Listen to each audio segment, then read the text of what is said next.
Bonsoir tout le monde, toutes nos excuses. On a un petit message à faire passer pour 2 minutes rapidement. On est du Congo-Brazzaville, des militants politiques activistes. On est là pour un petit message d'éveil de conscience, rapidement. Alors, si on vient ici pour intervenir, parce qu'il y a une guerre qui se déroule chez nous actuellement, et pour cause, cette guerre a été provoquée par M. Hollande. Cette guerre a pour intérêt ou prend ses sources dans la France-Afrique. Peut-être certains ne connaissent pas ce que c'est la France-Afrique. La France-Afrique, c'est un système qui consiste à imposer des dictateurs en Afrique. Des dictateurs qu'on impose en Afrique, on organise des guerres pour piller les minerais, pour piller la richesse d'Afrique. Et c'est ce pillage-là qui fait à ce que les Africains viennent en France, parce qu'on a appauvri leur pays. Voilà. Alors, on a une photo là. J'ai une photo là. Sur la photo, on voit François Hollande avec M. Denis Sassou Nguesso, l'un des plus grands criminels d'Afrique. M. Denis Sassou Nguesso. Alors, lors de son investiture, François Hollande, à Dakar, il fait un discours.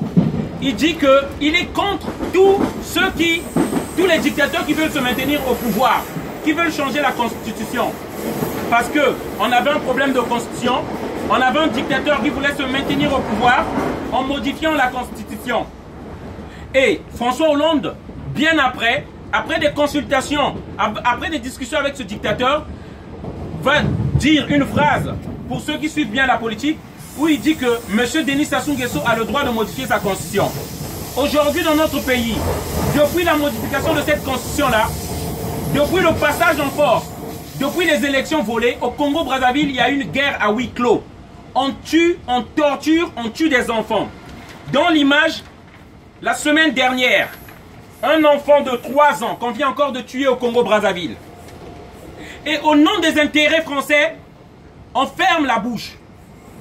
Et soit disons que la France, patrie des droits de l'homme, terre de liberté, la photo de l'enfant syrien nous avait émus tous. Mais aujourd'hui, devant le malheur de l'Afrique, personne ne parle. Je tiens toujours à rappeler, la France ne déplace pas son armée dans un pays pauvre. Si la France a intervenu dans notre pays, simplement parce qu'ils ont des intérêts à préserver. Là, ils nous ont placé un criminel, un dictateur qui tue nos enfants. Le message que je tiens à faire passer, c'est celui-là. Chaque année, la France régularise 290 000 immigrés. Est-ce que le destin de la France est d'accueillir tous les Africains ici? Parce que le but, c'est quoi? La France a pour politique dans ce qu'on appelle la France-Afrique, c'est tuer tous les dirigeants nationalistes de l'Afrique. À l'exemple de Thomas Sankara qu'on avait tué. Parce qu'il voulait le bien de son pays et que son pays se développe. À l'exemple de Lumumba qu'on a tué, c'est toujours les Occidentaux, bien sûr que ce n'est pas la France, mais c'est l'Amérique et la Belgique. À l'exemple de beaucoup d'autres présidents qu'on a tués, et des dirigeants politiques, des leaders d'opinion comme au Cameroun, Oumniobé, Moumié, lorsque certains dirigeants ne sont pas d'accord avec la politique française, on les tue. Et c'est pourquoi on garde ces pays-là africains dans la misère, ce qui pousse les gens à immigrer comme moi. Après la guerre qu'on a organisée chez moi dans mon pays dans les années 97, ce qui nous a poussé à venir ici. Donc c'est pourquoi on dit, il faut qu'on se réveille. Parce que les méfaits de l'immigration, nous les connaissons tous. Ces gens qui viennent ici, de la Syrie et de partout, nous connaissons tout ce qui se passe.